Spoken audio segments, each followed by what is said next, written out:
이 시간을 통해 하나님의 인도하심과 역사하심을 부족한 입술로 나타내게 하신 하나님께 모든 영광을 올려드립니다. 저는 성신신학 2학년에 재학 중인 김미리 집사입니다. 작년 초에 입학을 하고 1년 동안 두 학기를 잘 마쳤으며 벌써 2학년이 되었습니다. 제가 성신신학에 입학한 2017년 2월, 저는 성신신학에 입학할 상황이 아니었습니다. 모든 상황이 그랬고 형편이 그러했었습니다. 내 자신을 돌아보며 스스로 생각해봐도 내가 신학 공부를 한다는 것은 말도 안 될 일이고 또한 모든 형편과 처지가 제게는 어려운 상황이었습니다. 사실 저는 성신신학에 입학하기 4년 전부터 왜 그랬는지는 잘 모르겠지만 매년 성신신학 신입생 모집 광고가 나면 나도 성신신학에서 하나님의 말씀을 공부했으면 좋겠다라는 생각을 무심코 했습니다. 어느 날은 제 남편도 저에게 당신도 공부하면 어때? 라고 하며 말을 건넨 적이 있었습니다. 왜 제게 그런 생각이 들었는지, 또 왜 제 남편도 그런 생각을 했었는지 그 당시에는 전혀 몰랐습니다. 늘 제 스스로 생각하기를 이것은 그저 내 생각일 뿐 신학은 나와 상관없음을 스스로 확신하며 그냥 지나쳤습니다. 그때 당시 저는 이미 3명의 딸 아이를 키우고 있었고 막내인 아들 연우를 임신하고 있는 상황에서 살림하고 아이들 육아하고 여기에 별도로 시간을 낸다는 것은 당연히 불가능한 일이었습니다. 저로서는 하나님의 말씀에 목마름이 있었지만 현실적으로 아니오가 늘 답이었습니다. 그런데 작년 2월이네요. 바로 저의 남편 되는 현재호 집사님이 저에게 말도 없이 입학원서를 써서 성신신학에 접수를 했다는 소식을 들었습니다. 그 소식을 듣고 처음에 웃음만 나오고 황당했지만 이상하게도 기분이 그렇게 나쁘지는 않았습니다. 저의 가장 가까이에서 늘 하나님의 말씀에 목말라 하는 저를 보고 있던 남편이 저를 위해 용기를 내어 돌발 행동을 한 것이었습니다. 당시에는 당황했지만 입학을 하고 나서 남편이 얼마나 고마운지 모릅니다. 이것도 하나님의 이끄심과 부르심임을 저는 확신합니다. 저는 당시 마음이 두근두근 뛰고 걱정과 두려움이 몰려왔었습니다.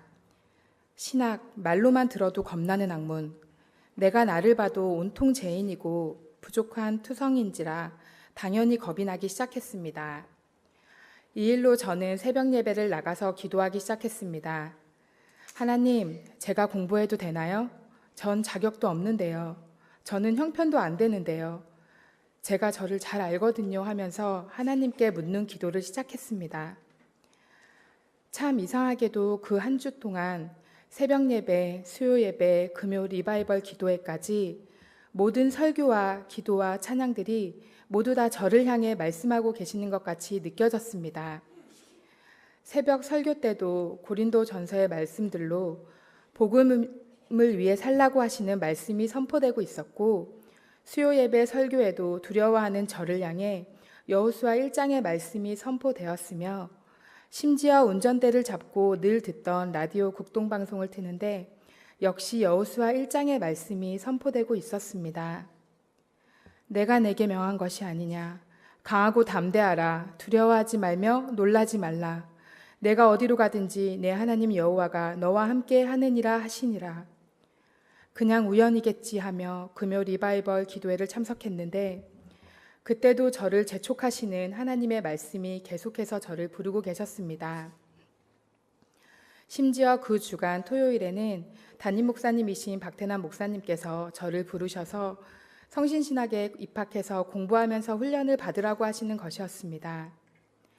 다시 한번 하나님의 말씀이 저를 몰아갔습니다. 내가 내게 명령한 것이 아니냐. 그 한 주간 동안 저는 매일매일 하나님께서 저를 부르고 계심을 확인할 수 있었습니다. 예전에는 그냥 듣던 설교들이 그때는 제 마음을 두드리고 계신 하나님의 음성으로 또한 강한 응답으로 확인되는 시간들이었습니다. 그렇게 저는 2017년 성신신학에 입학하게 되었습니다. 지난 1년 동안 성신신학에서 공부하면서 저에게 참 많은 일들이 있었습니다. 첫 번째가 감사였습니다. 부족한 저를 부르신 하나님이 감사하고 겁 많고 두려워하는 저를 이끄심이 감사하고 이 모든 것이 다 하나님의 은혜임에 정말 감사하고 있습니다. 주변의 모든 상황과 형편들이 여전하지만 그 모든 것들이 이제는 감사가 되었습니다. 무엇보다 흔들리지 않는 구원의 확신을 갖게 되었으며 내게 예수님이 얼마나 소중한지, 예수님의 그 이름이 얼마나 크고 능하신지 알아가며 체험하고 있습니다. 그동안 내가 예수님께 얼마나 소홀하게 행동했는지, 그럼에도 불구하고 나를 사랑해 주시고 피 흘려 구원해 주시고 지금도 거룩한 성령으로 함께하여 주시는 나의 주님을 찬양합니다. 저는 제가 제 자신을 잘 알고 있다고 생각했습니다. 그러나 저보다 저를 더 잘 아시는 하나님이 나의 하나님이심을 깨닫게 되었습니다. 또 한 가지 저에게 큰 변화가 있었습니다. 지난 여름 제주도에서 진행된 성신신학 여름 수련회였습니다. 평범한 수련회로 생각했는데 하나님께서는 그곳에서 저를 치유하고 계셨습니다. 그때까지 제 마음을 그렇게 활짝 열고 하나님께 나아간 적이 없었던 것 같습니다. 그리고 제 마음의 고백을 그렇게 모두 다 쏟아내어 본 적도 없었던 것 같습니다. 그때부터였던 것 같습니다. 교회로 돌아와서 첫 번째로 드렸던 수요 예배 시간부터 설교 말씀을 들으면서 제 마음이 너무 뜨거웠습니다. 하나님의 말씀이 저를 향해 집중된 것 같았습니다. 하나님의 사랑이 너무 크고 좋아서 그냥 어린아이처럼 너무 기쁘고 감사했습니다. 눈물이 하염없이 흐르는데 입에서는 하나님 감사합니다. 하나님 감사합니다. 그냥 다 감사합니다. 이렇게 고백하고 있었습니다. 이 은혜의 시간들을 저는 앞으로도 빼앗기고 싶지 않습니다. 그리고 이제는 그 은혜를 전하고 나누고 싶습니다. 오늘 저의 이 부족한 간증을 들으시는 분 중에도 어쩌면 오래전부터 하나님의 은혜의 갈망, 말씀의 목마름과 갈증을 계시고 계시는 분들도 있으실 것입니다. 또 저처럼 나도 한번 공부해볼까 하시는 분이나 아니면 제가 그랬듯이 그냥 지나치고 계신 분들도 있으실 것입니다. 정말 혹시라도 마음의 감동이나 하나님의 부르심이 있으셨다면 성신신학을 꼭 두드려 보시길 바랍니다. 부족한 입술로 간증하게 하신 하나님께 모든 영광을 올려드립니다. 고맙습니다.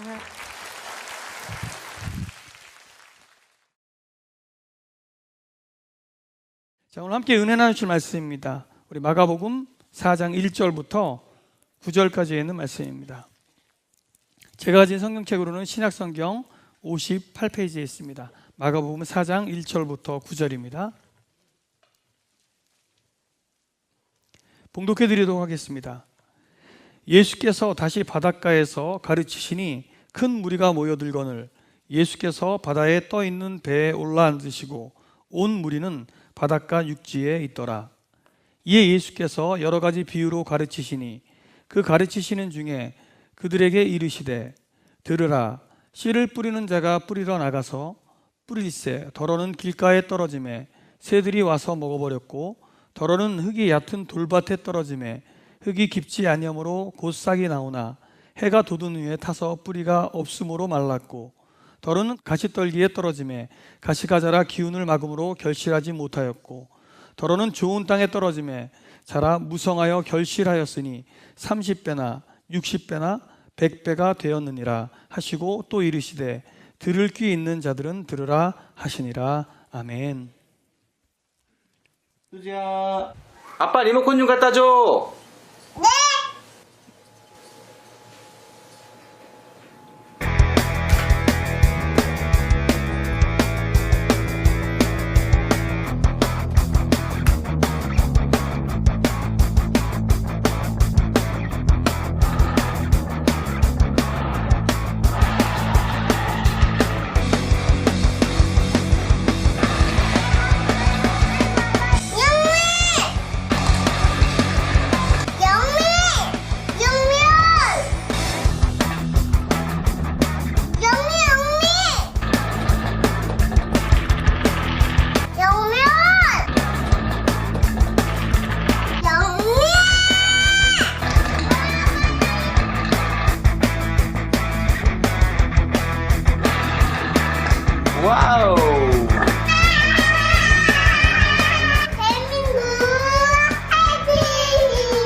대한민국 화이팅! 우! 예, 제가 손에 스마트워치가 있어서 지금 막 확인해 봤더니 우리 컬링 팀이 은메달을 획득했습니다. 예, 잘했죠? 제가 볼 때는 최근 근래에 여러 가지 뭐 복잡하고 어려운 일도 많은데 우리가 정말 큰 기쁨을 준 우리 자매님들인 것 같아요. 우리 다시 한번 대한민국 모든 선수들과 특별히 여성 컬링 팀을 위해서 뜨거운 박수로 여러분 격려해 주시기 바랍니다. 여러분 다 느끼셨겠지만 이 의성 아가씨들이잖아요. 경상도 아가씨들이라 가지고 원래 컬링 시합을 할 때 사용하는 용어가 있어요. 그런데 그 영미라고 하는 이름으로 그 용어를 바꿔가지고 이제 급하면 어떡하죠? 영미.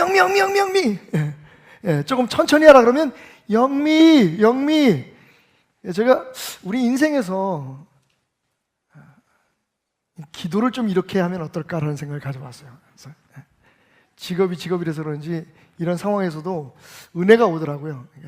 그러니까 주님 앞에 주여 방언 터지겠다 잘못하면 또 우리 삶에 또 모든 것들이 순조롭고 은혜롭게 지나가면 주님 감사합니다 주님 이렇게 좀 불러가면서 힘있게 우리와 함께 하시는 우리를 응원하시는 예수님 안에서 승리하는 여러분, 그리고 우리 컬링팀처럼 모든 사람들에게 희망을 주고 용기를 주는 하나님의 사람들이 되시기를 주님으로 축원합니다.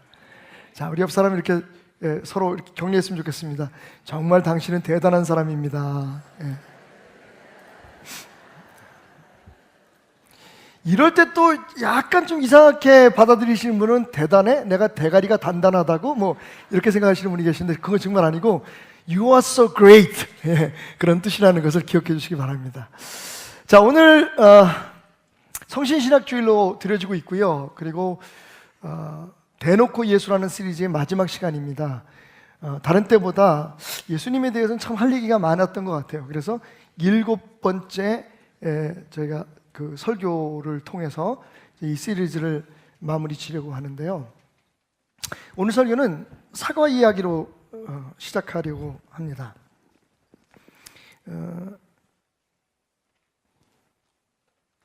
기무나 악기놀이라고 하는 농부가 있어서 일본에 그냥 평범한 농부였었는데 사과 농사와 그리고 옥수수 농사를 같이 지고 있었습니다. 근데 문제가 하나 있었어요. 부인이 기무라 씨의 부인이 이 농약에 아주 과민한 반응을 보이는 겁니다. 사과 농사를 질 때 여러분 얼마나 많은 농약이 필요한지 아시죠? 저도 깜짝 놀랐는데 지난주에 설교를 위해서 과일 세팅을 했잖아요. 과일 세팅하러 가서 저도 아무 생각 없이 양복에다가 손을 이렇게 비볐나 봐요. 나중에 보니까 이게 호예요. 알고 보니까 우리가 먹는 이 사과, 이 과일에 어쩔 수 없이 상품으로 이렇게 예쁘게 만들기 위해서 필요한 그 농약들이 굉장히 많이 뿌려지고 있구나 하는 것을 알았습니다. 그런데 문제는 꼭 필요한 이 농약을 뿌리면 기무라 씨의 부인이 며칠씩 병성에 누워서 아무것도 못하는 거예요. 농약 때문에. 그래서 이 농사꾼이 참 고민이 되었습니다. 그러던 어느 날 이제 동네에 있는 서점에 겨울에는 아무래도 농사가 좀 쉬니까 나름대로 가지고 있는 꿈이 있어서 이제 그 꿈에 대해서 좀 키워나가려고 이런저런 책들을 보기 위해서 동네 서점에 갔는데 보니까 자기가 원하는 그 책이 책장 맨 꼭대기에 있었어요. 다른 게 아니라 트랙터를 사용해서 농사를 짓는 방법이었습니다. 기무라 씨의 마음속에는 항상 미국 사람들처럼 큰 트랙터를 가지고 그냥 넓은 그 농장을 이렇게 휘쓸고 다니면서 농사하는 게 꿈이었거든요. 그래서 그 책을 꺼내려고 짝대기로 이렇게 툭툭툭툭 건드리다가 그만 그 책과 함께 바로 그 책 옆에 있는 또 다른 책이 자기가 원하는 건 아니었는데 책이 떨어지고 말았어요. 근데 그때 눈이 녹은 물이 바닥에 이렇게 흥건히 고여 있었는데 책이 떨어지면서 그 물 위에 떨어진 겁니다. 원래 일본 분들이 좀 그런 게 있잖아요. 남에게 피해 안 주려고 하고 좀 나름대로 깔끔하게 살려고 길을 쓰는 게 있어서 이게 내가 원하는 책은 아니지만 젖었는데 어떻게 해요? 다른 사람들은 못 팔 것 같으니까 그 책을 그냥 산 거예요. 그래서 트랙터에 관한 책과 그리고 그 책을 사가지고 집에 와서 아무 생각 없이 그 책을 던져놨었습니다. 그러다가 어느 날 그 책을 보기 시작했는데 그 책이 이 후쿠오카라고 하는 사람이 쓴 자연 농법이라고 하는 책이었어요. 후쿠오카 그 마사노부라고 하는 사람이 자연 농법의 창시자였는데 그 사람이 쓴 책이 우연히 자기 손에 들어오게 된 거죠. 그래서 읽다가 그만 그 책에 쏙 빠지고 맙니다. 그 책에는 이런 부제가 있었어요. 비료도 안 치고 그리고 농약도 안 사용하고 그냥 놔두는 농법. 아무것도 안 하는 농법이라는 거예요. 그래서 그 책을 읽다가 보니까 자기에게 꼭 필요한 것 같다는 생각이 들었어요. 그래서 그때부터 자연 농법을 시도하기 시작했죠. 책에 있는 대로 다 할 수는 없지만 농약을 좀 줄이고 비료를 좀 줄이고. 그런데 여러분 어떻게 됐을까요? 2년 3년이 지나니까 사과나무들이 다 죽어갔어요. 시간이 지나니까 꽃조차 안 피는 거예요. 게다가 이 아오모리라고 하는 사과의 주생산지죠, 일본에. 우리가 먹는 뭐 부사라든지 이런 사과들이 거기서 개발됐는데 주변에 순 사과 농장인데 이 사과 농장에서 다 농약을 뿌리니까 거기에 있는 벌레들이 할렐루야 이 기무라 씨 집으로 다 날라 들어온 거예요. 그러니까 뭐 잎사귀가 다 말라 죽고 난리가 났죠. 내가 뭔가 참 잘못하고 있는 것 같다. 생각해 보세요. 사과 농사를 지은 사람이 사과를 못 팔면 생활이 어렵잖아요.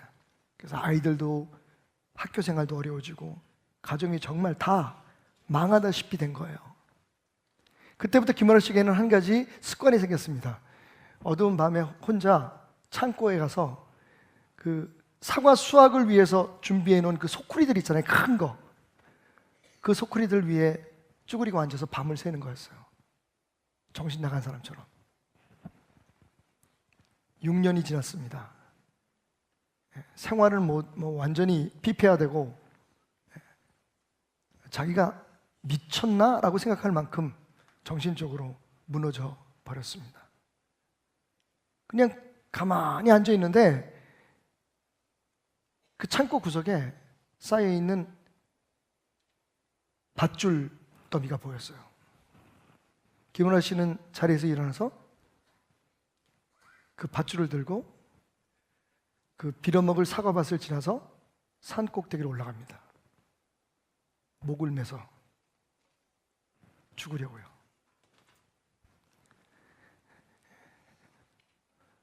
어스레한 달빛 밑에서 김은하 씨가 힘을 다해서 로프를 던졌는데 제기랄 그것조차도 뜻대로 안 되는 거예요. 너무 세게 던졌어. 그래서 자기의 목을 매려고 생각했던 그 가지를 넘어서 밧줄이 떨어져 버린 거예요. 투덜거리면서 밧줄을 주스러 가는데 여러분 그 순간 기적처럼 그 달빛에 반짝이는 한 그루의 나무가 보인 겁니다. 하나님의 계시처럼 느껴졌어요. 아니 이 산속에 아무도 돌봐주지 않은 이 산속에 벌레도 안 잡아주고 비료도 안 치고 농약도 안 쳐주는 이 산속에 어떻게 저렇게 건강하고 튼실한 나무가 있을 수 있을까? 그것도 사과나무가. 그리고 홀린 듯이 가까이 다가와 봤는데 알고 보니까 그게 사과나무가 아니라 도토리 나무였어요. 매일 사과만 생각하다 보니까 그 나무조차도 사과나무로 보인 거죠. 하지만 무슨 상관이 있어요? 여러분 아무도 돌보지 않는 그 산속에 그렇게 도토리 나무가 병충해도 걸리지 않고 그렇게 자라나고 있다는 것 자체가 이 김은하 씨에게는 충격이었던 거죠. 나는 그렇게 애쓰는데 나무들이 다 죽어가는데 꽃도 안 피는데 어떻게 이 산속에 이런 나무가 이렇게 건강하게 자랄 수 있을까? 라고 한참 바라보고 있는데 그때 불어오는 산들바람에 흙냄새가 뭔가 쾌쾌하면서도 불쾌하지 않은 흙냄새가 그의 콧가를 스쳐갑니다. 슉. 여러분, 그가 찾던 답은 바로 땅에 있었던 거예요. 하나님이 창조하신 그 땅 속에 그 나무를 건강하게 자랄 수 있는 모든 요소가 다 담겨 있다는 것을 압니다. 그리고 그는 산을 뛰어내려오죠. 그래서 여태까지 가지를 쳐주고 벌레를 잡고 약을 치고 사실은 농약을 안 쳤지만 농약 대신 쓸 수 있는 것들을 많이 사용했던 거예요. 식초도 뿌려보고 정종을 물에 타서 뿌려보고 사케를 물에 타서 뿌려도 보고, 심지어는요 고추냉이, 고추냉이 얘기하니까 왠지 모르게 회 먹고 싶다. 와사비를 물에 타서 막 뿌리기도 하고, 별짓을 다 해봤지만 농사는 실패했어요. 그런데 바로 그 산 위에서 깨달았던, 죽음을 앞두고 깨달았던 땅의 놀라운 능력을 깨달은 그는 내려와서 자기 농장을 다 갈아엎어서 그 산에 있는 흙과 비슷한 환경을 만들기 위해서 또 수년간 애를 쓰죠. 무려 10년이 걸렸어요. 그리고 10년째 되는 해 드디어, 보기는 그렇게 예쁘지 않지만 굉장히 건강하고 당도도 높고, 그리고 사과의 특유한 신맛이 나는 기적의 사과, 기세끼노, 뭐더라? 사과가 일본말로 뭐죠? 링고. 기세끼노, 저 욕한 거 아닌 거 아시죠, 여러분? 기세끼노 링고, 기적의 그 사과라고 하는 사과를 생산해내기 시작합니다. 그리고 그때부터 사과가 시장에 나오면 3분 만에 완판이에요. 그리고 1년 전에 예약을 하지 않으면 그 기적의 사과를 맛볼 수조차 없을 만큼 일본 사과 그 농사에 거의 시금석적인 그런 역사를 이룬 사건이 벌어지게 됩니다. 사실은 제가 얼마 전에, 제가 영화 좋아하는 건 여러분 아실 거고요, 일본 영화를 보다가 진짜 재미는 별로 없는데 가슴을 뭉클하게 하는 영화 한 편을 봤어요. 그게 바로 이 책이 배경이 된 기적의 사과, 기세끼노 링고라고 하는 영화였었는데요. 그 일본 영화의 특유의 촌스러움과 따뜻함이 함께 공존해 있는, 너무 제가 감동을 받아가지고 오래된 책을 다시 한번 펴게 됐어요. 여러분, 문제는 눈에 보이는 나무, 그리고 그 나무에 달라붙은 벌레를 잡아 죽이는 게 아니었습니다. 문제의 답은 어디였었냐면, 그 나무가 건강하게 자랄 수 있도록 땅과 그리고 그 속에 뿌리를 어떻게 잘 보존하느냐 하는 거였죠. 잊혀지지 않는 말이 있어요. 김은하 씨가 무슨 얘기를 하냐면, 나는 벌레 때문에 나무가 죽어가는 줄 알았다. 그런데 알고 보니 나무가 약해서 벌레들이 몰려온 것이었다. 저는요 은혜를 받았어요, 그 말에. 왜냐면 저를 비롯해서 수많은 사람들이 그러잖아요. 아이고, 시험 연단, 이 문제 저 문제 때문에 내 믿음이 약해지고 내가 시험이 들고, 나 교회 나가기 싫어지고 무슨 상처받고 아프고 힘들고. 근데 여러분, 그 김은하 씨의 말을 영적으로 해석하면 이런 거예요. 시험 때문에 우리가 무너지는 게 아니라는 거죠. 문제 때문에 우리가 약해지는 게 아니라, 우리의 믿음이 약하기 때문에, 우리의 믿음밭이, 마음밭이 연약해졌기 때문에 사실은 시험이 우리에게 달라붙는 거예요. 여러분, 세상에 문제 없는 사람이 어디 있습니까?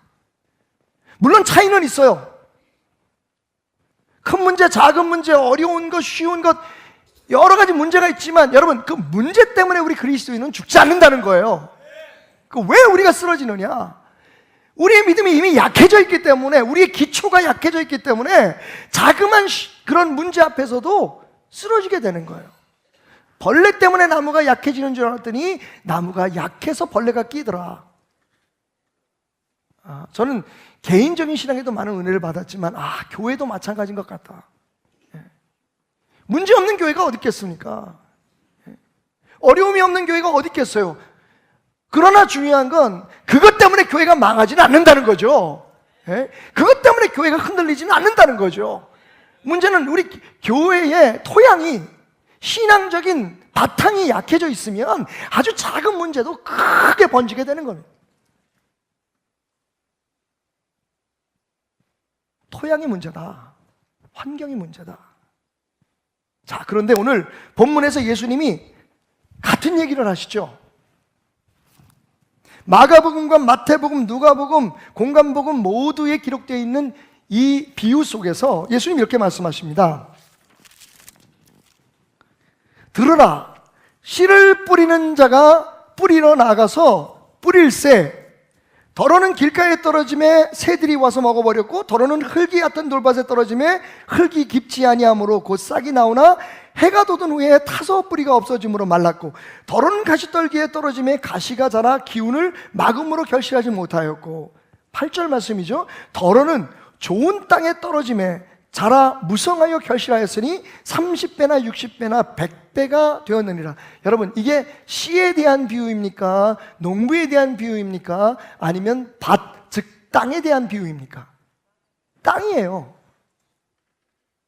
땅입니다. 사실 제가 이 말씀을 다시 묵상하면서 깨달은 것은 저를 비롯한 오늘 우리들의 모든 교회가, 그리고 성도들이, 특별히 교회 지도자들이 너무 눈에 보이는 가지치기와 그리고 거기에 달라붙는 병균들, 또 벌레들, 이런 걸 잡는 데에 너무 신경, 이건 안 돼, 저건 안 돼, 이거 못 해, 이건 네.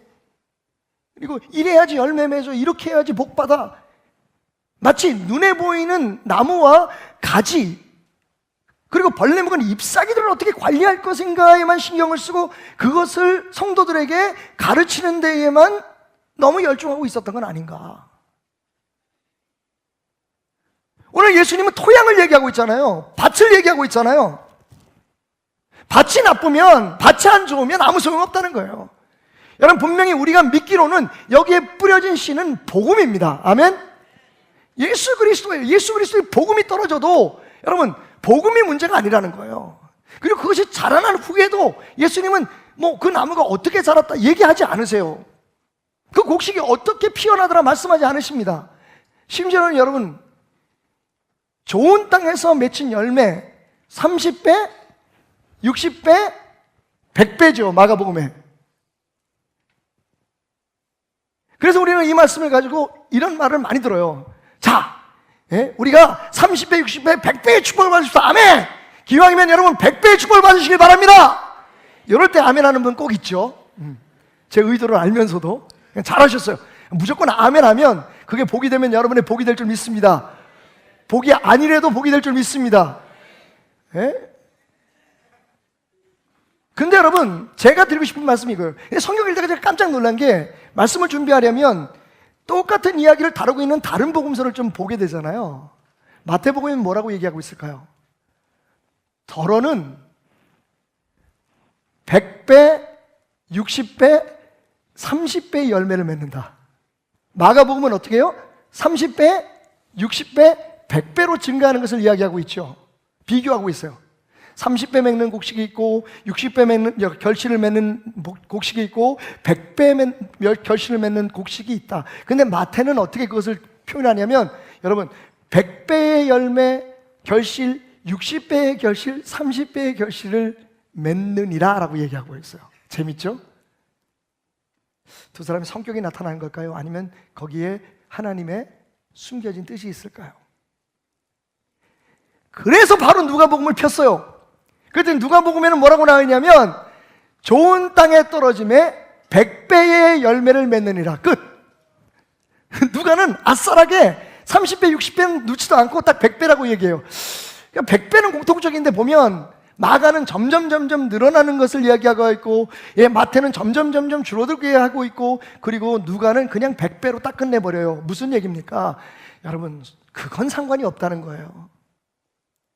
그건 상관이 없다는 거예요. 이 말씀에서 그것에 초점을 맞춘다면, 물론 거기도 영적인 의미가 있을 수 있습니다만, 지금 우리는 그게 막 전부예요. 내 삶이, 내 마음이 좋은 땅이 돼가지고 하나님 100배의 열매를 맺게 하여 주옵소서.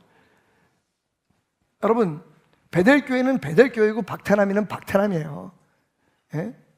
벼는 벼고 수수는 수수예요. 하나님께서 30배 결실을 맺게 만든 나무는 30배 결실을 맺는 게 정상이에요. 근데 이게 100배를 맺으려고 하면 무리가 생기는 거잖아요. 그러면 거기에 뭐가 들어가야 돼요? 비료가 들어가야 돼요. 그것을 변종을 만들어내야 돼요. DNA를 조작해야 돼요. 그래서 원래는 30배 결실을 맺도록 하나님께서 만들어 놓은 걸 100배의 결실을 맺도록 만들어 놓고, 병충해에 상하지 않는 그 곡식들을 만들어 놓고, 그걸 가지고 우리는 대성공을 했다고 얘기하는데, 여러분 아시죠? 50년, 100년 후에 우리 인간이 어떤 모습으로 변하게 될지. DNA를 조작해서 만든 농산품을 우리가 먹게 되면 지금 당장은 눈에 보이지 않아요. 돈 많이 벌겠죠. 생각해 보십시오. 닭이 원래 다리가 2개인데 하버드 대학 그 생명공학과에서 여러분 닭이 다리가 4개인 닭을 만들었대요. 할렐루야. 닭다리를 2배를 팔 수 있잖아요. 미국 사람들 닭다리 좋아하거든요. 드럼스틱이라고. 예? 이제 조금 있으면 닭다리가 마치 대추나무에 대추 열리듯이 막 몸에서 날 것 같아요. 어우, 상상이 안 가. 근데 괜찮아요. 왜? 그 어차피 사람들이 키울 거 아니니까, 눈에 보일 거 아니니까 딱 가둬놓고, 예? 잘라내면 또 나오고, 잘라내면 또 나오고, 잘라내면 또, 무슨 뭐 흥부의 박도 아니고. 여러분, 웃을 게 아니라 지금 우리가 먹고 있는 농산품들이 다 그렇게 조작되어 가고 있다는 거예요. 여러분, 우리의 신앙이 그렇게 조작되면 안 되겠죠? 우리의 최고의 목표는 하나님께서 우리에게 주신 그 사명만큼 성장하고 하나님이 주신 그 축복만큼 채워지는 거예요. 그 이상의 꿈을 꾸려면 뭔가를 해야 된다고요. 그건 예수님의 비유가 아니에요. 30배, 60배, 100배가 되든 100배, 60배, 30배가 되든 100배가 되든 그건 하나님께서 맺게 하시는 대로 맺게 할 거예요. 이건 하나님의 권한인 줄 여러분 믿으시기 바랍니다. 자, 그러면 뭐예요? 밭입니다. 결국 밭이잖아요. 밭. 나무가 아니라 밭인 거죠. 네? 김우라 씨가 깨달은 것처럼 눈에 보이는 가지나 나무가 문제가 아니라 밭 자체가 되면 시간이 걸리겠지만 결국은 기적의 사과를 만들어낼 수 있다. 우리의 삶이 정말 하나님이 기뻐하시는, 그래서 세상의 어떤 시험과 연단에도 상처받지 않는 이 김은아 씨의 사과가, 기적의 사과가 왜 기적의 사과냐면 썩질 않아요. 다른 사과와 그렇게 비교하기 위해서 NHK 방송을 제가 다 봤어요. 여기에 관계된 설교를 준비하기 위해서 여기에 관계된 모든 자료들을 봤는데 NHK에서 다큐멘터리를 만들었는데 3개의 사과, 다른 종류의 3개의 사과를 놓고서 오랜 시간이 지났는데 양쪽에 있는 2개의 사과는 다 썩어버렸는데 썩었어요. 그런데 이 김은아 씨의 기적의 사과는 썩지 않고 그냥 말라버렸어요. 수분만 없어져 버린 거야. 아무 농약도 안 치고 아무런 비료도 안 주고. 여러분, 우리는 하나님을 믿어야 돼요. 예? 우리가 어떻게 무슨 그걸 제거해내고 뭐라고, 물론 억지로 우리가 스스로 막 고난을 찾아가고 하면 그럴 필요는 없지만 적당한 고난과 역경은 오히려 우리를 강하게 하고 튼튼하게 하는 하나님의 계획이라니까요. 이게 우리 모순이에요. 하나님의 손에 있다고 하면서 이거 치워주십시오, 저거 치워주십시오, 나 이렇게 살고 싶습니다, 저렇게 살고 싶습니다. 여러분, 밭이 문제지만 진짜는요, 농부의 손에 모든 것이 맡겨져 있다는 것을 기억하셔야 돼요. 수확의 양도, 그리고 그 곡식의 질도.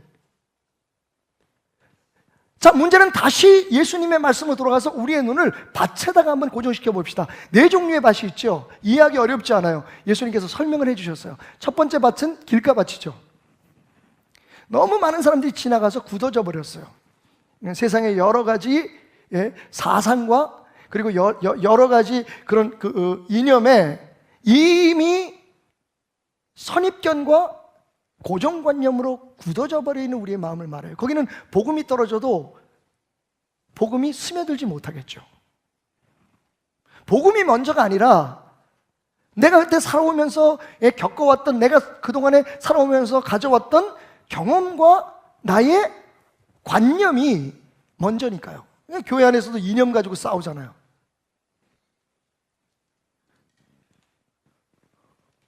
예수가 자기의 몸을 찢어서 멀리 있는 사람과 가까이 있는 사람, 좌파와 우파를 하나로 만드셨는데 교회 와서 싸우잖아요. 복음은 없어요. 이게 길가거든요.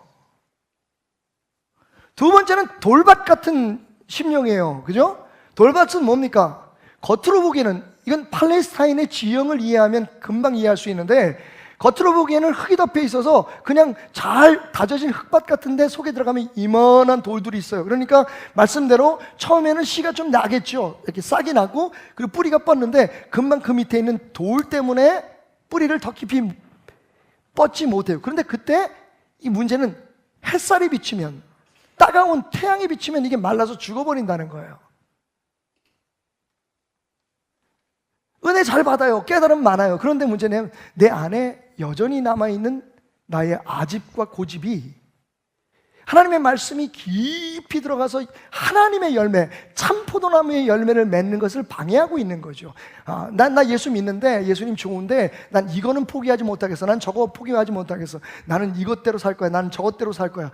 그런 우리의 고집과 아집이, 여러분, 그래서 신앙생활을 평범하게 할 때는 잘 몰라요. 그런데 어려움이 닥쳐오면 무너져 버려요. 세 번째 밭은 가시밭입니다. 가시밭을 묵상하면서 제가 뭔 생각했냐면, 내가 복음을 받아들이기 전에 먼저 심겨진 것이 있었구나. 그게 뭐냐면 염려, 근심, 내 욕심, 내 욕구예요. 그래서 성경은 뭐라고 얘기하냐면, 싹이 자라나지만 그 가시의 기운을 이겨내지 못해서 죽어버린다 그랬어요. 우리의 욕심과 욕구가, 그리고 근심과 걱정이 복음의 능력을 말라버리게 하는 거죠. 그리고 마지막 네 번째는 결실을 맺는 좋은 밭이다. 여러분, 저하고 똑같은 생각 하실 거예요. 네 개의 밭이 아니라 두 종류의 밭만 있습니다. 뭐죠? 열매를 맺을 수 있는 환경의 밭과 열매를 맺을 수 없는 밭. 그런데 여러분, 사실은 가만히 생각해 보면 이게 네 사람이 아니에요. 네 사람의 마음을 이야기하는 게 아니라 내 안에 그 네 개의 밭이 다 있더라. 내 마음, 내 삶이 꽃피고 내 꿈이 열매 맺고 주님의 영광을 나타내기 위한 나의 모든 말과 행동과 나의 모든 행위가 나오는 내 마음 밭이, 어떤 사람은 길가고 어떤 사람은 가시밭이고 어떤 사람은 돌짝밭이고 어떤 사람은 좋은 밭이 아니라 내 안에 부분적으로 이 네 개가 다 공존하고 있다는 거예요. 하나님의 말씀은 우리에게 우리 자신을 보게 해요. 은혜에 가까이 가게 되면, 더 깊이 들어가게 되면, 여러분, 놀라운 사실은 내가 어떤 힘을 얻는 게 아니라 내가 누구인지 보게 돼요. 내 마음밭이 지금 어떻게 구성되어 있는지를 보게 하는 것이 은혜입니다. 하나님의 말씀은 우리의 삶에 어떤 특정한 답을 주는 게 아니라 하나님의 말씀을 통해서 내 자신을 보게 해서 내 마음의 토양을, 내 마음의 환경을 열매 맺는 환경으로 주님께서 역사할 수 있는, 왜냐하면 우리의 힘으로는 안 되니까요. 씨가 자라야 되는 거지. 밭이 좋으면 씨가 자랄 수 있는 환경을 가꿔주는 거지, 밭이 열매를 맺을 수 있습니까? 안 돼요. 중요한 건 씨가 열매를 맺게 하는 데에 우리 밭이 필요한 거죠. 우리의 마음밭이 그렇게 변화가게 하는 게 뭐냐? 그게 은혜고, 그게 복음이고, 그게 하나님의 말씀의 역할이더라는 거죠. 많은 사람들 하나님의 말씀을 배우고 하나님의 말씀 안에서 힘을 얻어가지고 내가 무슨 일을 할 수 있는 뭐 능력을 얻으려고 생각하는데, 여러분, 우리 베델교회에서 지금 운영하고 있는 평신소 사역자들을 양성하기 위한 성신신학이 바로 그런 학교예요. 예전에 아버님께서 성신신학교 학장이실 때와 제가 할 때하고 차이가 있어요. 가장 큰 차이는 뭐냐면, 그때는 사람이 바글바글했고 지금은 사람이 별로 없다는 거예요. 이유요? 제가 분석해 봤어요. 그때는 아버님이 굉장히 능력이 있으신 목사님이었고 저는 능력이 별로 없다는 거예요. 그런데 더 결정적인 이유가 뭔지 아십니까? 그때는 사명 감당하려면 신학교를 왔어야 하고, 저는 사명 감당하려면 신학교 다니지 말라 그래요. 문제 해결하려면 신학교 다니면 문제 해결된다고 그때는 얘기했다면, 지금 저는요, 신학교 100번 다녀봤자 당신 자신을 보지 못하면 아무것도 이루어지지 않는다고 해요. 그러니까 성신신학교 뭐하러 오겠어요? 아마 여러분이 똑같은 질문을 받을지도 몰라요. 해피님은 왜 베델교회 나갑니까? 저 교회 나가면 이렇게 하면 잘 되고 저렇게 하면 복 받는다고 가르치는데 베델교회 가면, 글쎄요.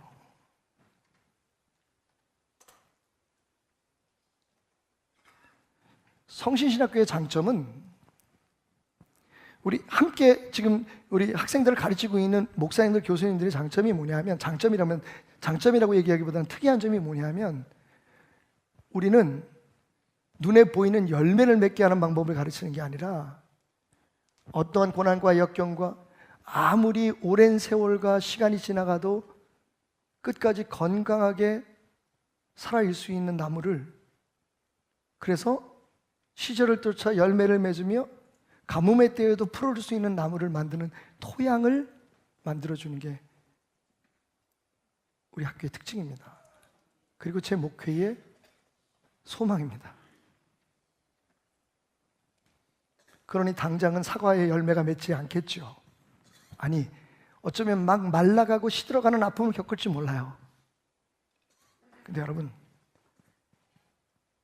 세상의 어떠한 사상이나 세상의 어떠한 철학으로도 오염되지 않은 유기농 밭 속에서 복음은 눈에 보이지 않게 지금 자라고 있는 거지요. 그게 우리의 힘이 되는 거지요. 기억하십시오. 4개의 밭이 아닙니다. 2개의 밭만 있어요. 정확히 말하면 이 길가 그리고 돌밭, 가시밭이 갈아서 결실할 수 없었던 밭이 결실할 수 있는 밭으로 변한 거예요. 사실은 하나예요. 주님은 너희의 마음이 스스로 무슨 역사를 일으키는 마음, 너희의 삶이 스스로 어떤 일들을 일으키는 마음이 아니라 내가 너희 안에 들어가 열매를 맺을 수 있는 환경으로 바뀌기를 원한다 라고 하시는 말씀이 이 비유의 핵심이에요. 자, 그렇다면 마지막으로 우리가 궁금한 게 있죠. 자, 그래서 결론이 뭐냐? 그러니까 주님은 자, 가시 걷어내라, 돌들 다 빼내고 그것을 다 정돈해라, 그리고 길가같이 굳어진 땅은 꽃갱이로 파서 갈아엎어라. 여러분, 하나 물읍시다. 밭이 밭을 갈 수 있어요, 없어요? 밭은 누가 갑니까? 이게 우리의 착각이었던 거예요. 이건 우리 잘못 가르쳤던 거예요. 그러니까 마음이 뭉클해요. 이 얘기를 들을 때마다 그래, 맞아, 내 마음밭이 좋은 밭이 되기 위해서 내가 열심히 더 기도해야지, 내가 더 열심히 뭘 노력해야지. 여러분, 아니에요. 우리가 노력해야 될 건 농부이신 주님께서, 성령 하나님께서 우리 안에 역사하셔서 우리 안에 있는 돌을 제거하시고 우리 안에 있는 모든 가시덤불을 제거해버리시고 굳어진 마음을 파헤쳐서 부드럽게 열매 맺는 30배, 60배, 100배, 100배, 60배, 30배, 100배의 열매를 맺을 수 있는 그런 밭으로 갈아엎을 수 있도록 우리 자신을 드리는 거예요. 근데 우리 그렇게 안 가르쳐 왔어요. 안 가르쳐 왔어요. 우리는 뭘 해야 된다고 가르쳤어요. 방법을 가르쳤어요. 나무를 세우고 벌레를 잡고 전지해주고. 여러분, 다시 제가 너무 많이 얘기해서 지겨울 줄 모르는 요한복음 15장으로 가보십시다. 우리 아버지는 농부고 나는 나무다, 너희는 가지다. 뭐라고 말씀하세요? 너희가 열매를 맺게 하기 위해서 이미 너희를 깨끗하게 하셨다고 말씀하셨어요. 가지를 쳐주겠다고 얘기했어요. 누가? 나무가 나무 가지, 가지가 가지 자기 자신의 몸을 떨어뜨릴 수 있어요, 없어요? 여러분, 그게 우리의 문제였던 거예요. 제가 아직 많이 고쳐졌는데 아직 한 가지 완전하게 고치지 못한 부분이 있어요. 노력해서 되는 거였으면 벌써 고쳤을 텐데, 차 타고 가다가 누가 끼어드는 걸 못 참겠어요. 저는 원래 어렸을 때부터 욕을 배우지 않아서 욕을 잘 못합니다만, 근데 막 화가 나면 소리를 지르거든요. 듣지도 않아요. 사실 들으면 무서울 것 같아. 나 혼자 소리를 막 저게 그냥. 제 아내가 걱정을 해요. 여보, 요즘 당신 알아보는 사람 꽤 생겼어요. 조심하세요. 그래서 제가 새벽 예배 때 기도를 했어요. 예배 마치고 기쁜 마음으로 찬송을 부르면서 가는데 차가 끼어들어서 에이 저씨. 여러분, 이게 1시간을 못 가더라고요. 그런데 저의 이 약점은 제 아내에게도 있어요. 내가 화내지 말아야지, 내가 애들한테 짜증내지 말아야지, 내가 남편한테 바가지 긁지 말아야지. 요즘 집사람하고 저녁마다 말씀을 함께 나누면서 기도하는 시간을 갖는데 그런 고백해요. 여보, 오늘 아침에 나 그렇게 기도하고 시작했는데 이 저녁에 그게 산산이 부서진 내 꿈이라는 걸 알았어요. 내가 나쁜 거 보지 말아야지. 얼마나 많이 우리가 스스로 우리 안에 가시처럼 자라날, 우리나라 지금 돌처럼 생각할, 다른 생각하지 말아야지, 내가 이거 끊어야지, 내가 이거 먹어야지, 내가 저렇게 살아야지. 여러분, 얼마나 많이 결심하고 우리 스스로 우리의 마음밭을 열매 맺는 마음밭으로 만들려고 했습니까? 그런데 여러분, 되든가요? 조금. 여러분, 이 비유의 비유는요, 주님이 하실 수 있도록 우리를 드려야 된다는 거예요. 우리가 할 수 없어요. 우리가 해야 될 건 우리가 열심을 내고 우리가 여러 가지로 봉사하고 헌신하고 예물을 드리고 우리 자신을 주님 앞에 바치는 이유는 뭐냐면 주님께서 우리를 통해서 역사하실 수 있도록 우리를 완전히 그분에게 맡긴다는 의미가 있는 거예요. 그러니까 더 열심히면 좋겠죠? 더 많이 헌신하면 물론 좋겠죠. 그런데 그 목적 자체가 그렇게 해서 예수님 앞에 잘 보여서 내가 어떤 힘을 얻거나 내가 잘 되려고 하는 거면 얘기는 달라지는 거예요.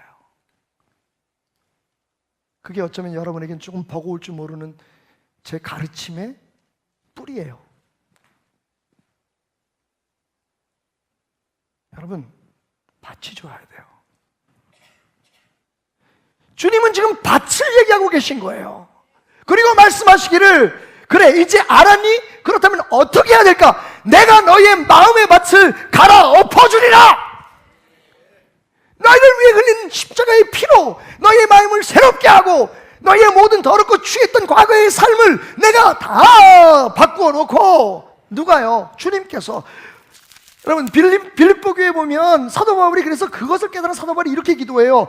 내가 기도하노라 너희 사랑을 지식과 모든 총명으로 점점 더 풍성하게 하사 너희로 지극히 선한 것을 분별하며 또 신실하여 허물 없이 그리스도의 날까지 이르고. 여기서부터 들으세요. 예수 그리스도로 말미암아 의의 열매가 가득하여 하나님의 영광과 찬송이 되기를 원하노라. 자, 킹 제임스 바이블에는 어떻게 되어 있냐면 being filled with the fruits of righteousness. 너의 삶이 의의 결실로 가득 차기를 원하노라. which are by Jesus Christ. 그럼 그 의의 열매가 누구 때문에 풍성해지느냐? 바로 by Christ.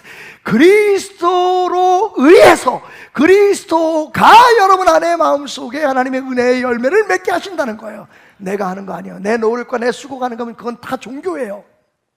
기독교는 본질적으로 달라요. 우리는 어떻게 하면 주님 앞에 내 자신을 더 열어놓고 어떻게 하면 하나님의 뜻을 더 바로 알아서 그리고 그 하나님의 뜻을 이루기 위해서 내 현실을 내 상태를 어떻게 더 확실하게 알아서 주님이 사용하실 수 있도록 나를 더 드릴 것인가. 나의 삶의 모든 것이 그분 앞에 산 제사로 드리기 위해서 내가 해야 될 것은 무엇일까? 거기에 열심을, 거기에 모든 총력을, 거기에 모든 에너지를. 왜? 무엇을 믿기 때문에?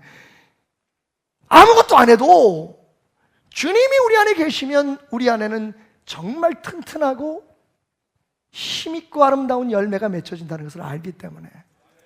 아멘. 여러분 아멘 하시는 거 보니까 힘이 나네요.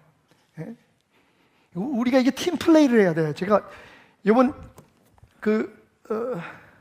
올림픽을 보면서 참 많은 감동을 받았는데, 여러분 우리 베들교회는 오늘 이제 폐막하는 이 본 대회뿐만 아니라 3월 9일부터 다시 개막하는 패럴올림픽, 장애인 올림픽을 위해서 기도하는 교회임을 여러분 기억해 주시기 바랍니다.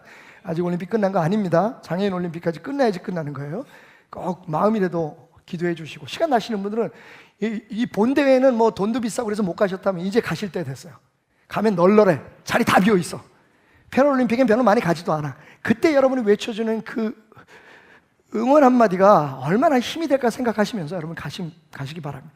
제일 감격적인 것들이 많았는데, 저는 어제 경기, 어제 늦게 결혼식을 마치고 그리고 이제 집에 들어갔는데 마침 그 메스 스타트 경기가 있더라고요. 우리나라 남자 선수 둘이 출전했잖아요. 이승훈이 금메달 땄죠. 근데 이승훈 선수가 금메달 따고 나서 같이 뛰었던 17살의 정말 새까만 후배죠. 정재훈이라고 하는 선수의 손을 놓지 않는 거예요. 같이 안아주고 또 태극기를 들고 이제 금메달 땄으니까 다 이렇게 세레머니를 하는데, 그때도 이 아이의 손을 잡고서 가서 같이 그 태극기를 잡더라고요. 근데 얘는 되게 좀 미안해하고 멀쑥해요. 인터뷰를 하면서 그 이유를 알았습니다. 그게 작전이었던 거예요. 정재훈이는 8인가로 들어왔어요. 메달을 못 땄어요. 물론 여러분 알다시피 팀 추월에서는 우리나라가 은메달 땄을 때 그 정재훈이가 거기 있었거든요. 이승훈 선수가 이렇게 얘기합니다. 정재훈 선수 아니었으면 자기가 금메달 못 땄다는 거예요. 작전이었어요.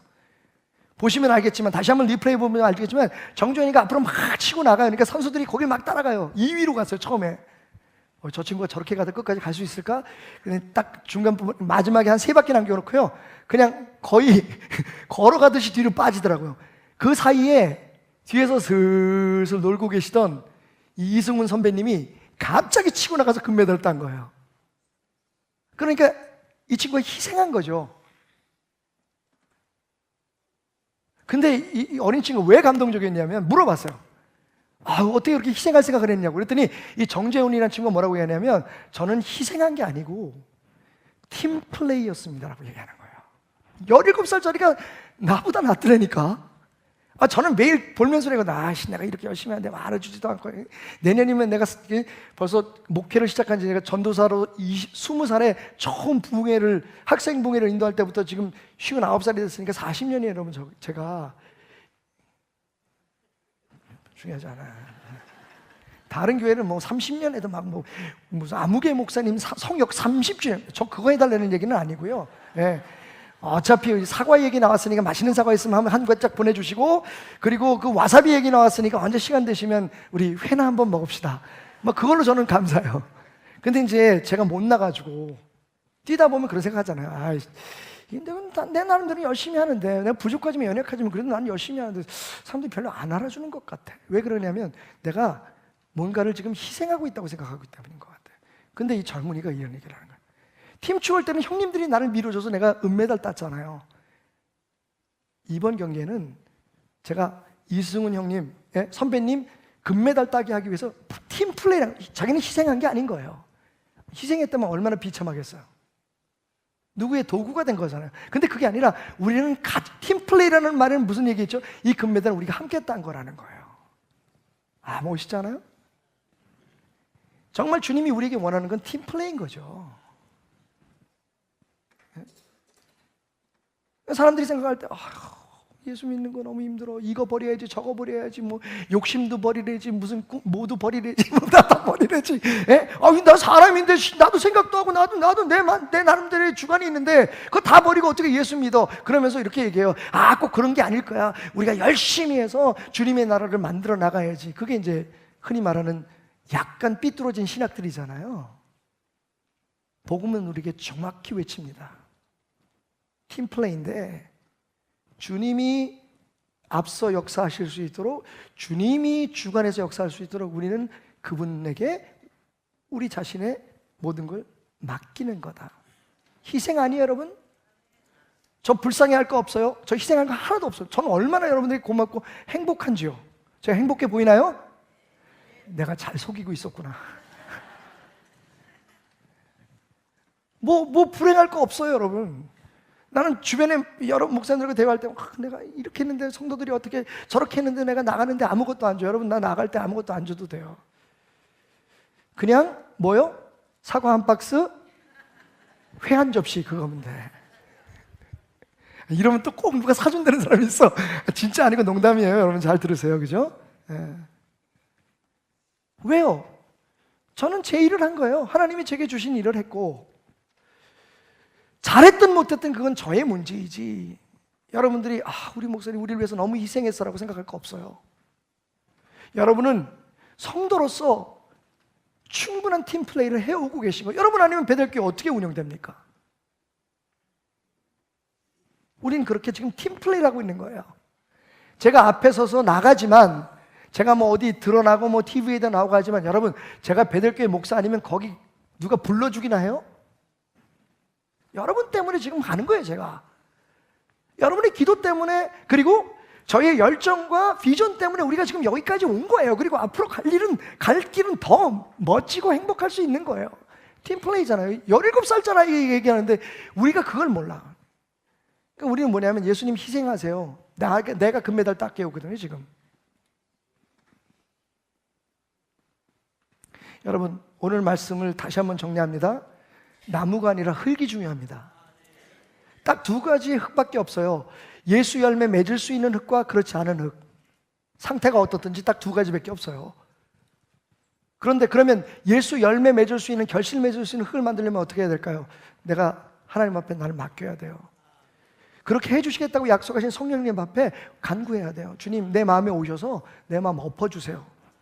내가 많은 결심하고 내가 많은 결단을 해봤지만 내 힘으로는 안 되더라고요. 여러분, 우리는 그건 너무 알고 있어요. 우리 성격 바꾸려고, 우리의 성질 바꾸려고, 우리의 못된 습관들 바꾸려고 얼마나 애썼나요? 잘 안 돼요. 당연한 거예요. 왜? 우리가 할 수 없는 일을 우리가 지금 하고 있기 때문에 그래요. 근데 하나님이 해주시겠다고 말씀하세요.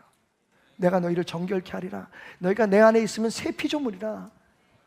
아멘. 그 사실 하나를 알고 거기에 집중하고 열심히 하는 사람은 시간이 좀 걸릴지 모르지만, 지금 당장은 좀 아플지 모르지만, 여러분, 우리 삶에 자라나는 모든 풀과 그리고 달려드는 벌레조차도 좋은 열매, 튼튼한 열매를 맺는 하나님의 도구라는 걸 알게 돼요. 시험이 두렵지 않아요. 우리가 잃어버린 그 가지가 아프지 않아요. 왜냐하면 하나님의 계획대로 지금 되어가고 있는 거니까. 설교를 마치기 전에 이 기적의 사고라는 책에서 제가 감명 깊게 읽었던 부분 하나를 좀 읽어드리면서 오늘 말씀을 접으려고 합니다.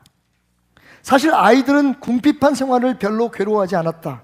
학교에서 비참한 일을 당하는 것보다 어찌해 볼 수 없는 아버지의 언짢은 심기로 인해 아이들 마음에 들이오는 그림자가 훨씬 짙고 무거웠다. 돈이 없어도 좋다. 모두가 웃으며 생활할 수만 있다면 그것만으로도 지금보다 훨씬 행복할 수 있다. 모두가 그런 마음이었지만 김우라 씨만 그 마음을 알아채지 못했다. 결국 가족에 대한 김우라 씨의 죄책감이 거꾸로 가족을 더 괴롭힌 셈이다. 서글픈 딜레마였지만 그 누구도 해결할 수 없는 일이었다. 그나마 한 가지 희망이 있다면 그 와중에도 가족이 뿔뿔이 흩어지지 않았다는 것이다. 어느 날 남편이 웬일로 사과밭에서 마음 약한 소리를 한 적이 있다. 여보, 이제 포기해야 할까? 물론 진심이 아니라는 걸 알았다. 그렇지만 아버지도 고통받고 있다는 걸 알려주고 싶어서 아이들에게 그 이야기를 하자 큰딸이 예상치도 못한 반응을 보였다. 평소에는 늘 어른스럽고 조용한 아이가 낯빛을 바꾸며 버럭 화를 내는 것이었다. 그건 말도 안 돼. 우리가 뭐 때문에 이렇게 가난하게 살았는데 아빠가 포기하면 아빠를 죽여버릴 거야. 아빠의 꿈은 이미 딸의 꿈이 되어 있었다. 김우라 씨의 꿈은 모든 가족의 꿈이 되어 있었다. 여러분, 가끔 힘들어서 예수님 나 포기할래요. 나 교회 안 다닐래요. 예수님 이렇게 말씀하실지 몰라요. 에이씨, 내가 널 위해 죽었는데 확 정말 죽여버릴까 보다. 예수님 그렇게 얘기하지 않겠지만 너 정말 여기서 포기하면 마음 먹고 결심하고 애썼는데도 안 된다고 지금 여기서 너 포기하면 내가 십자가에서 너를 위해 피 흘린 의미가 없잖니. 여러분, 신앙은 우리가 하나님의 꿈을 갖는 겁니다. 그리고 이미 우리의 꿈이 그분의 꿈이 되어가고 있다는 것을 아는 겁니다. 기적의 사과처럼 그렇게 하나님의 은혜로만 강하고 담대하고 멋지고 맛있게 익어가는 여러분의 삶이 되길 바랍니다. 오직 예수의 은혜로만 대놓고 예수님을 여러분에게 전했습니다. 은혜 아니면 살아갈 수가 없네. 호흡마저도 다 주의 것이니 세상 평안과 위로 내겐 없어도 예수, 오직 예수뿐이네. 크신 계획을 알 수 없지만 크신 계획 다 볼 수도 없고 작은 고난에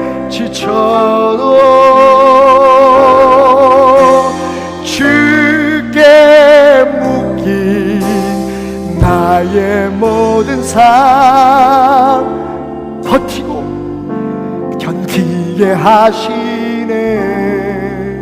고백합시다. 예수 아니면 살아갈 수가 없네.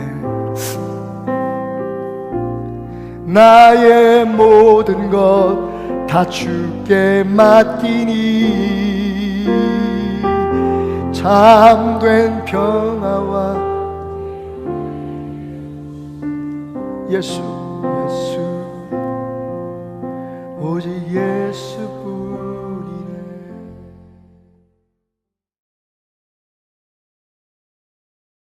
할렐루야. 우리 하나님께 영광의 박수로 이 시간 귀한 예배의 문을 활짝 열겠습니다.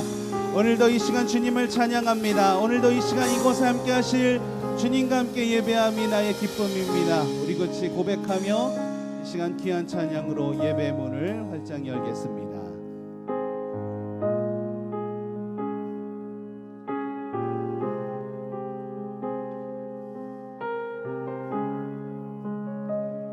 내 영혼이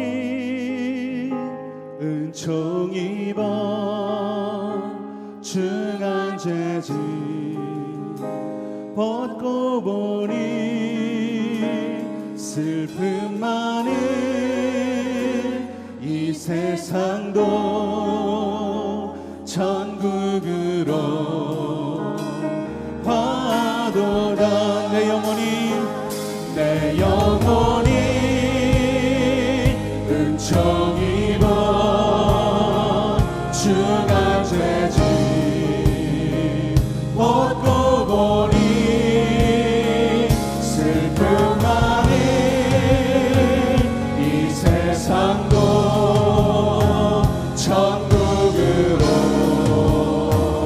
화로 주의 얼굴 뵙기 전에 주의 얼굴 뵙기 전에 멀리 뵈던 하늘나라 내 맘속에 이뤄지니 날로 가까워오다. 할렐루야 할렐루야 찬양하세. 내 모든 죄 사함받고 주 예수와 고백하니 그 어디나 주의 얼굴 뵙기 전에 주의 얼굴 뵙기 전에 멀리 뵈던 하늘나라 내 맘속에 이뤄지니 날로 가깝도다. 할렐루야 찬양하세. 내 모든 죄 사함받고 주 예수와 고백하니 그 어디나 할렐루야 찬양하세. 할렐루야 찬양하세. 내 모든 죄 사함받고 주 예수와 고백하니 그 어디나 하늘나라.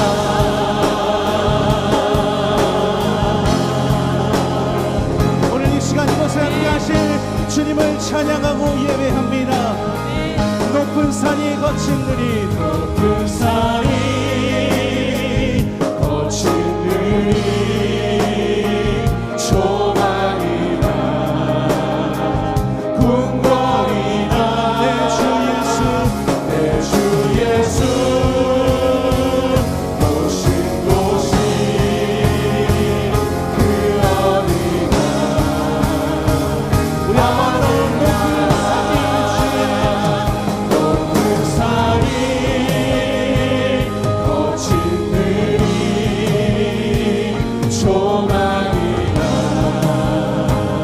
궁궐이나 내 주 예수 오신 곳이 그러니라. 하늘나라 할렐루야 찬양하세. 내 모든 죄 사함받고 주 예수와 동행하니 그러니라. 하늘나라 할렐루야 찬양하세. 내 모든 죄 사함받고 주 예수와 동행하니 그러니라. 우리 마지막으로 한번 더 고백합니다. 할렐루야 찬양하세. 내 모든 죄 사함받고 주 예수와 동행하니 그러니라.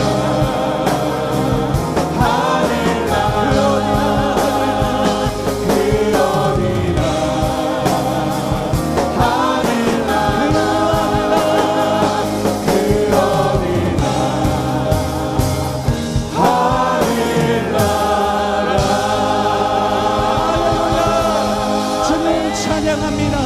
주님과 동행함이 그 어디나 하늘나라임을 고백합니다.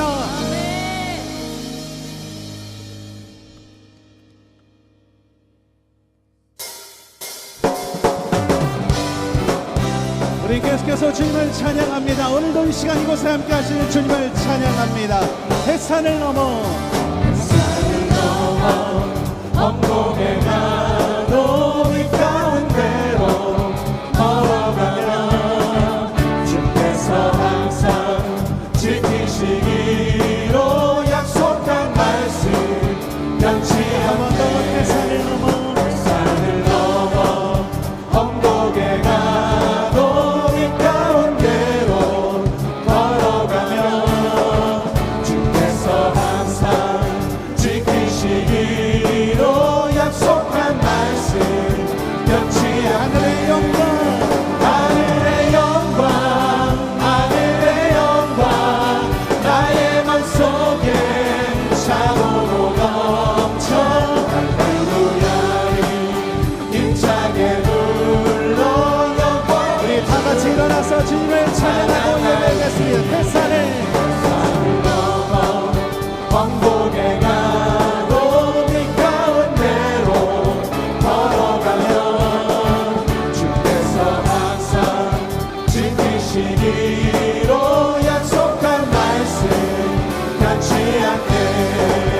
하늘의 영광 하늘의 영광 나의 맘속에 차고로 넘쳐.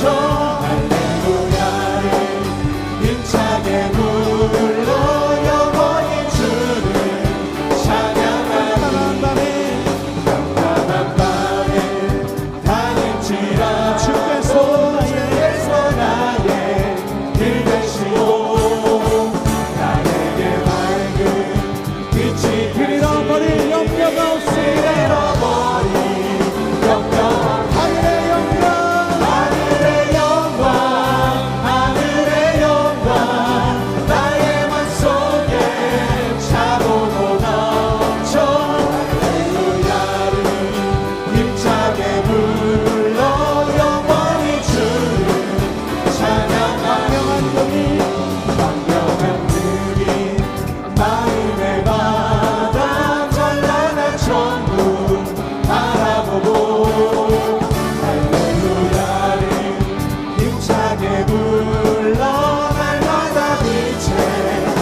거룩하신 천중의 주 하나님을 찬양합니다.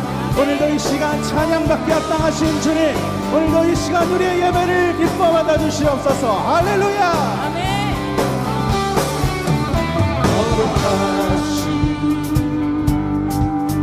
전능의 주 찬양받기 합당하신 주, 나의 평생 나의 평생 나의 평생 주님만을 주님만을 사랑하며 사랑하며 나르리라.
오직 주님만을 찬양하며 경배합니다.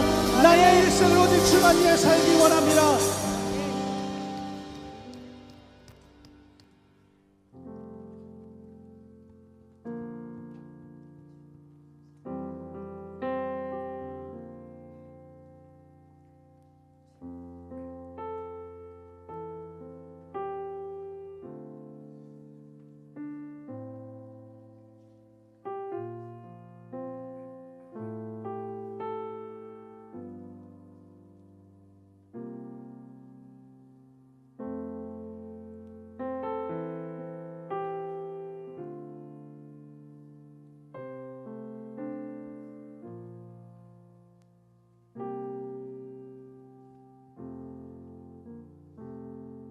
오늘도 주님의 은혜가 아니면 살아갈 수 없음을 고백하며 나아가는 귀한 예배가 되기를 원합니다.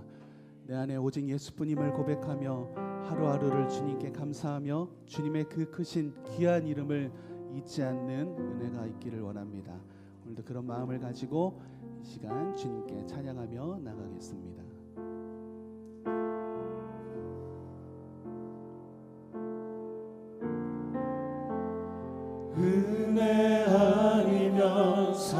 살아갈 수가 없네.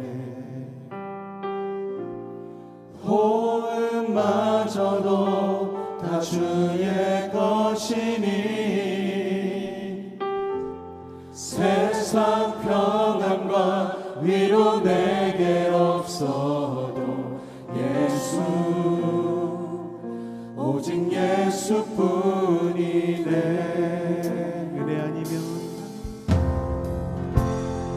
은혜 아니면 살아갈 수가 없네.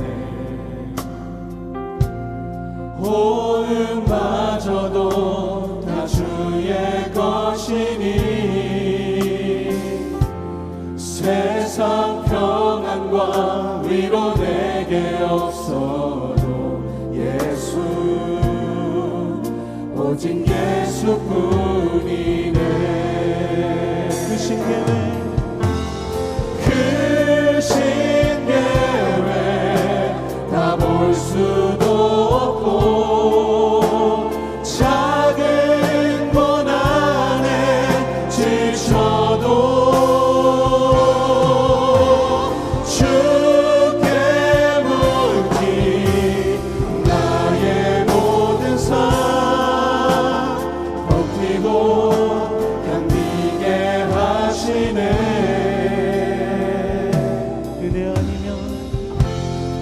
은혜 아니면 살아갈 수가 없네.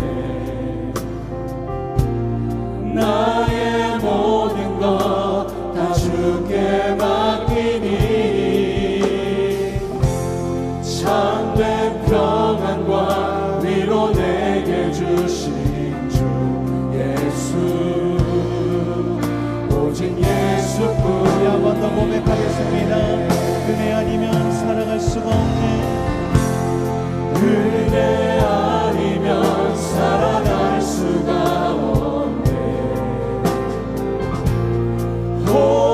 호흡마저도 다 주의 것이니 세상 평안과 위로 내게 없어도 예수 오직 예수뿐이네. 그 신계획 다 볼 수도 없고 그 신계획 다 볼 수도 없고 작은 고난에 지쳐도 주께 묻기 나의 모든 삶 버티고 견디게 하시네.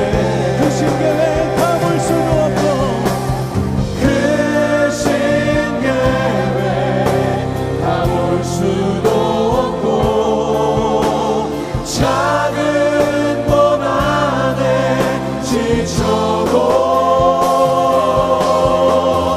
주께 묻기 나의 모든 삶 버티고 견디게 한번 더 고백합니다. 그 신계획 다 볼 수도 없고 그 신계획 다 볼 수도 없고 작은 고난에 지쳐도 주께 묻기 나의 모든 삶 버티고 견디게 하시네.